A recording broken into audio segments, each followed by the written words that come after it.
changed shape completely doing that. And she wasn't feminine or masculine, she was just on the way to being grown up. Yes. Adolescent, and so I suppose about 12 and a half I thought she was, or 13 Yes. at the outside. Yes. So, I mean, if she stuffed the rice pudding that she didn't eat at lunchtime at school in her filthy hanky up her knickers, that was exactly what every other child did. Yeah. So that was not deviating either. But what about the voices? I mean, where do you get them from? Were they observable voices, the girls that you... Well, Monica was a sort of conglomeration of girls, for instance, that I went to school with, and a girl who lived next door to my mother who had a brace on her teeth, and she wasn't allowed to get through the garden fence, you see. And my mother caught her one day and said, "Oh, aren't I a squeezy?" So that was a bit of her.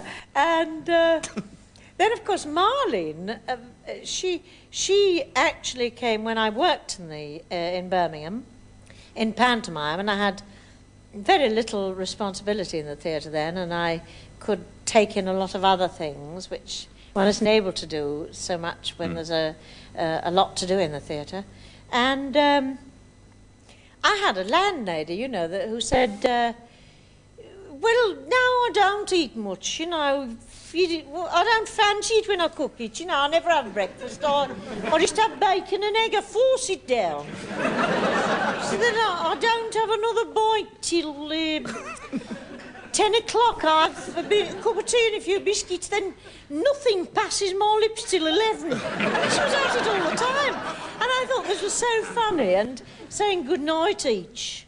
And when they'd got the door hand in their hand, so nobody was offended. And if the football match, if they were playing rather slowly, they used to shout, "Come on, you'll have it dark." You know, they weren't playing quick enough. They'd get into the night time. Yeah. And all these things I thought were so funny at the time. And I thought that I must sometime do them. Yeah, you must, of course, you mentioned the landladies. I mean, the stories that, I suppose anybody who went on tour, as you would, toured a lot in the early days, yes. the digs, the stories. I mean, some of these landladies are, in fact, great comic figures, aren't they? Oh, absolutely. And I mean, there are so many stories about landladies. I mean, there's one rather lovely one about Tony Hancock, who was trying to impress some girls he'd taken home, and he shouted down, you know, from his combined room, "I say, Ma, are there any more curry?" And then I had a marvellous landlady, actually, the very last one I had, and I had a cupboard full of drinks, and I like Pernod, you know, that sort of aniseedy taste that goes cloudy when you put water in. And I'd been out to do a thing with the mayor and Jimmy Edwards, a function, I mean. And I got back, and she said, "Would you like a cup of tea?" And I said, "Oh, no, but I'd love a Pernod."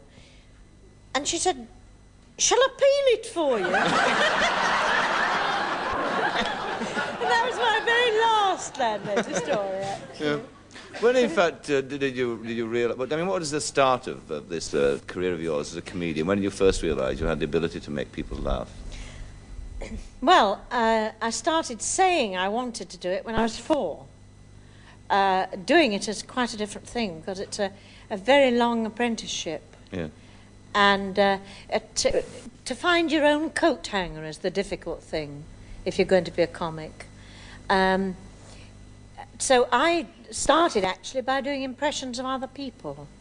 And I used to pretend I was a maid and dress up as a maid called Ethel. And I was supposed to clean their shoes outside the hotel doors. And then I did the impressions of the people living in the hotel, you know, like Gracie Fields and all those sort of things. Yeah. And I thought I was lovely then. I think I'm awful now. But, you know, when you know nothing, you think it's marvellous. Yes. And then, of course, gradually, I got £2 a week, actually, when I first started. And then I got a pantomime after that. And that was when I went to see a man in Manchester called Jack Gillam. And I said, "Can I have a job?" And he said, "What do you do?" And I said, "Everything." And he said, "How much do you want?" And I said, £3 a week.